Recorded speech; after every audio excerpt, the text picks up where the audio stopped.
My brothers and sisters, every one of us wants to achieve the forgiveness of Allah. And Allah subhanahu wa ta'ala has said that He will forgive everyone who seeks forgiveness. So, just to put things into perspective, no matter what you've done, if you seek the forgiveness of Allah, you change your ways, you promise Allah you're not going to do it again, Allah will forgive you completely and always. Remember that. And Shaitan's plan is that he makes you repeat the sin. Out of human nature, you may fall again. But Allah's plan is that when you fall again, you come back again. And if you've fallen again, you come back again. And so on. There will definitely come a time when the gap between the sins is more. Which means, say you committed a sin today. When you become conscious of Allah, instead of committing it every 7 days, it now becomes 14 to 21 days. Is that an achievement? As bad as the sin is, the fact that you're not committing it so often is, from a certain angle, an achievement. Thank Allah for that. Make that gap bigger. A young boy told me, I'm hooked onto pornography. What should I do? So we started helping him, and he realized that the gap between the little bouts that he had of watching pornography were much larger, bigger. So instead of every day, it became once in a while, random. And after that, he stopped it completely. Subhanallah. That's the plan of Allah. When you start leaving bad for the sake of Allah, Allah will love you and help you to leave the bad. May Allah subhanahu wa ta'ala grant us ease. So, never lose hope in the mercy of Allah. Always seek the forgiveness of Allah subhanahu wa ta'ala. But we have a major problem because we are taught that there are certain people Allah doesn't forgive. I need to know who they are because I don't want to be from among them. So if you look at certain ahadith, certain occasions, for example, the hadith of An-Nisf min Sha'ban, the hadith of the half of Ramadan, the half of Sha'ban, where it is reported that Allah subhanahu wa ta'ala forgives all those besides certain people. Who are those certain people? That hadith is in Sunan Ibn Majah, and although the scholars have spoken about its authenticity or whether it's authentic or not, the point being driven home is actually a point that is agreed upon by all to say, if you want to achieve the forgiveness of Allah, save yourselves from the following. Number one, al-mushrik. Straight. The first word is al-mushrik. That hadith says, a person who associates partners with Allah in worship, Allah says, I won't forgive that person. But now, I said earlier, no matter what you've done, if you seek forgiveness, Allah will forgive you. Look at the companions of the Prophet Muhammad sallallahu alaihi wasallam. They were all mushriks at one stage. They were all people who associated partners with Allah in the Meccan period. Those from Mecca. That's what they were. They were mushrikeen of Mecca. Because they sought forgiveness and changed their ways, Allah forgave them. But we're talking of a person who passes away and he did not seek forgiveness or she did not seek forgiveness. Allah says, I can forgive everything, but shirk, I won't forgive. إِنَّ اللَّهَ لَا يَغْفِرُ أَن يُشْرَكَ بِهِ وَيَغْفِرُ مَا دُونَ ذَلِكَ لِمَن يَشَاءُ. Allah has chosen and declared and dictated that He will not forgive association of partnership in worship with Him. But besides that, He may forgive whatever He wills. So that's something interesting. I need to constantly ask myself, is this that I'm doing shirk? And don't be afraid of that question. And if there is something doubtful, the better thing to do is to leave it. Quit it. This is doubtful. I may earn the anger of Allah. If that is the case, I don't want to even risk earning the anger of Allah. I'll just leave it out. But let's move on. Besides shirk, there are certain things that Allah subhanahu wa ta'ala says when He forgives all people, certain categories He won't. The second one is al-mushahin. A person who holds in his heart grudge and hate and ill feeling and malice towards others. Clean your heart. my brothers and sisters, if you're a mu'min and you want paradise, clean your heart. Even those who you disagree with, or those who disagree with you, just have a clean feeling towards them. Even people who hate you and who don't like you, in your heart you don't need to have that enmity and hatred and malice and dirt, but rather you can stay away comfortably, but with respect, with dignity, with kindness, with good words. You see, when there are two people and they don't like each other, you find one swearing the other, one backbiting about the other, and he is showing his enmity and hatred, and the other is just saying, Alhamdulillah, how are you, my brother? Assalamu alaikum, everything okay? And that's it. He doesn't say much more. But in his heart, he doesn't hold the grudge. He says, never mind, that's my brother. He doesn't like me. We have a misunderstanding. Perhaps Allah will one day sort out his heart. As for my heart, it's clean. That is a mu'min. You deserve Jannah. Do you know why? The hadith of the Prophet ﷺ, once he pointed at a companion who was walking away, and he told his companions, if you want to see a person from paradise, that's the man. So they followed him, trying to find out what exactly is he doing and so on. And they found, subhanallah, that this person was not doing more ibadah or extra things, but what he did say is, there is only one thing I know that I do every night. Before I recline, I clean my heart of hatred, enmity, malice, jealousy, etc., etc., against anyone else. And the Prophet ﷺ confirmed that that was a quality of Jannah. That's why the Prophet ﷺ says, if you are able, when you are reclining at night, to clean your heart, and there is no ghillun li ahad, that means there is no ill feeling against others, then do it. Allah will grant you the reward of it, and the reward of it is Jannah. Subhanallah. So look at how Allah says He doesn't forgive shirk on one hand, because that's the association of partnership in worship with Him. And on the other hand, He doesn't forgive those who have ill feeling against His creation, because Allah created. And Allah put people in your life in order to test you. We've said that many times. Allah makes you cross the path of a person to test you. Will you be just and fair, or are you going to just vent and be a person who thinks that he is superior to everybody else? If that's the case, you won't achieve forgiveness that easily. Because another quality that is mentioned is al-musbilu thawbah, a person who lengthens his clothing well below his ankles. It is depictive of pride. So the quality that Allah does not like is the quality of pride. When you are a person who is full of pride, and you're proud, where you belittle others, in that particular case, it's going to be tough for you to be forgiven by Allah. Allah says, I don't like the one who is proud and arrogant. The Quran says that. Allah doesn't like those who are, haughty, and they belittle others. They are proud. So the Sahaba radiallahu anhum, when the Prophet ﷺ once said, لا يدخل الجنة من كان في قلبه مثقال حبة من خردل من كبر, he will not enter paradise in whose heart is even a mustard seed's weight worth of pride.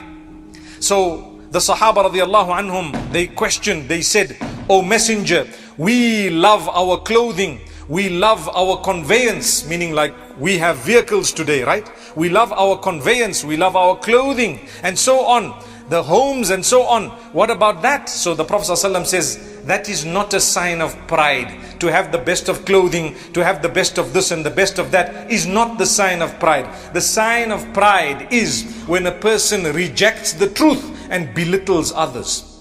You treat them like rubbish, astaghfirullah. You treat someone like you are it, and that person is nothing, dust. You ignore them. You treat them like they are not even human beings. Treat people with respect. Allah will forgive you. Allah will forgive you for your shortcomings without even you knowing. I had a shortcoming and it was forgiven by Allah automatically. Because the Quran says, Innal hasanati yudhibna as-sayyi'at. When you do good deeds, they will automatically wipe out your minor sins. Automatic. So keep on doing more and more good deeds. Remember, on the day of judgment, Allah puts a scale to weigh your good and bad. It doesn't mean if you don't have any bad, that's the only time you're going to Jannah. No, you're a human. You will have some bad. But Allah says, when your good outweighs the bad, you go to Jannah. May Allah forgive us. Another one, Al-Qati', a person who cuts relationships with their family for no reason, or for dunya purposes, because of money, because of wealth, because of some little misunderstanding. You cut relations with those we made you related to. When you're related to someone, who chose that relationship? You didn't. Allah chose it. Allah says, I'm going to test you. That's why I made this person who is a tyrant your father. Allah forgive us. May Allah not make us fathers who are tyrants. But even if your father is a tyrant, remember something. Don't break relations unnecessarily. You don't break a relation unnecessarily. May Allah subhanahu wa ta'ala grant us understanding. People ask, what about obedience to parents? Obedience to parents within that which is reasonable is a duty of Allah has placed on our shoulders. Allah subhanahu wa ta'ala in the Quran has always told us to be kind to your parents. Even if you disagree. The other day someone was telling me that, but isn't Allah said I'm not allowed to disagree with my father? He actually gave me money and he's sending me to buy something that was actually haram. Let's not say what. It's a bit embarrassing. So what should I do? Isn't we not allowed to disobey? I said, listen, you don't ever be unkind to your folks, to your parents, but you can disagree. And you must disagree when they are wrong. When they're totally wrong. Look at all the prophets of Allah with their family members. A good example of Ibrahim alayhi salam. He said, oh my father, I disagree totally with what you're doing. But he said it respectfully. If the father got angry after that, it's not my problem. He said it respectfully. Listen, you are wrong. I don't agree with you. The way you are heading into hellfire. He told his father clearly, oh my father, I fear that the punishment of the most merciful will come to you and you become a friend of the devil.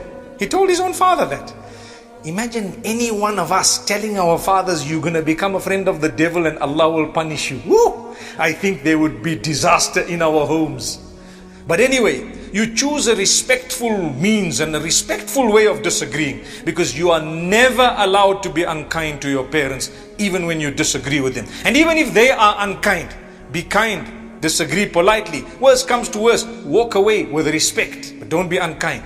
So that has got to do with al-aaq. Al-aaq is different from al-qati'. Al-qati' is a person who breaks relations generally with their family members. And al-aaq is a person who is unkind to his or her own parents. You are unkind and disrespectful. Now if, for example, they are asking you to do something haram and you say, I'm not going to do it, then your father says, you're not allowed to be disrespectful. You're being so disrespectful. You can smile and say, my beloved father, this is not disrespect. This is disagreement with respect. You're my father. I will not deny that. But I disagree with you respectfully. Very interesting. But if you disrespect your folks and your parents, it's going to be very hard for Allah to forgive you. May Allah subhanahu wa ta'ala grant us forgiveness. So another quality that is mentioned there is al-mudmin, a person who is addicted to intoxicants of any nature. And they don't even have a plan to actually quit it or to seek the forgiveness of Allah. And you're coming in, for example, on an auspicious occasion. People are all being forgiven, but you're not being forgiven. Why? There's a problem. There's a barrier. Subhanallah. What is that barrier?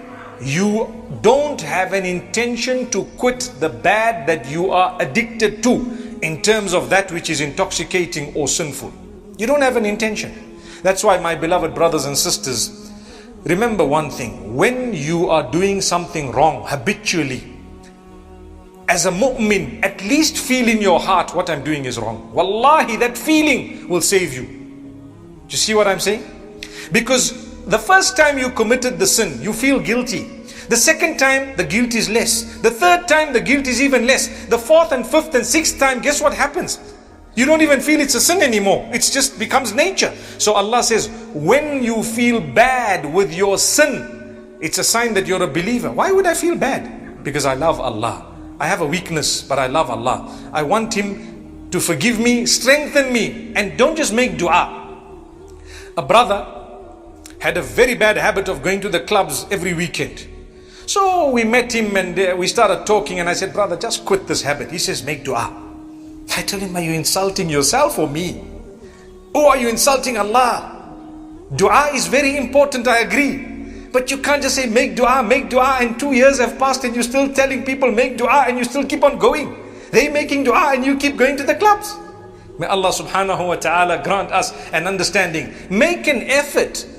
Learn to improve. If you haven't been for a whole month, thank Allah. Don't go. And if you end up dropping and going after a month, make sure the next time it's not just a month, it's way beyond a month that you don't go. And I'm not saying keep going at longer intervals, but I'm saying you need to see an improvement.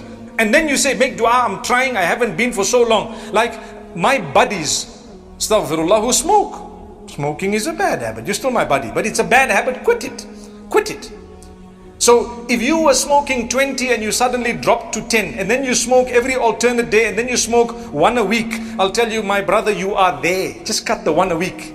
And the uncle will tell you, no, if I don't have this one here, I will get so cross, I'm going to beat up my wife.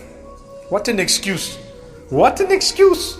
You're down to one. The one uncle says, I need a cigar. Otherwise, these people are in trouble. I said, uncle, you know what? With that cigar, you are in trouble. Simple as that.